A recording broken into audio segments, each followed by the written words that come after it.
il est 7h56. L'heure d'accueillir Louise Éclante qui chaque matin nous explique pourquoi les Français sont formidables. Même si ce n'est pas forcément, ma chère Louise, bonjour. Ce n'est pas forcément l'avis de Nathalie Portman. Oui, Thomas, Nathalie Portman vient de déclarer à la télé américaine que les Français étaient trop rigides et trop polis. Tout ça parce qu'en France, on doit d'abord dire bonjour quand on rentre dans une boutique. Eh bien, je dis moi que les Français sont formidables parce que face à cette polémique, ils sont restés effectivement extrêmement polis dans leurs réponses sur les réseaux sociaux. Mais moi, je suis pas française. Alors écoute-moi bien, Portman, on touche pas aux Français, d'accord? Sinon, on va régler ça à coups de baguette de pain dans la face. Parce que même si on est une star, faut dire bonjour aux vendeurs. Ici, il y a eu la Révolution française. C'est fini les privilèges. Alors Portman, ne nous prends pas la tête. Sinon, moi, je te la coupe. Et n'oublie pas ce que tu dois à la France. Si Luc Besson t'avait pas lancé au cinéma dans Léon, dans Star Wars, t'aurais joué R2D2.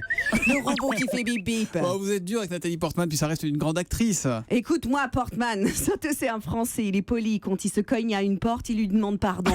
Mais moi, je ne suis pas comme ça. Si tu retouches à la France, je fais un croche-patte à ton danseur de Marie, je le casse en deux et il finira sa carrière comme chorégraphe de Johnny Hallyday. Tu trouves les Français rigides? Là, tu vas être servi. Bon, faut pas me chercher. Hein. Quand tu vivais à Paris, c'était j'adore la France. Et tu déménages à Los Angeles. Oh my God, I love America. Et dans Star Wars, tu fais de la ventoline à Dark Vador. T'en fais trop, Portman, t'en fais trop. Mais qu'est-ce que vous lui reprochez? Elle dit tout et son contraire. Et Portman, tu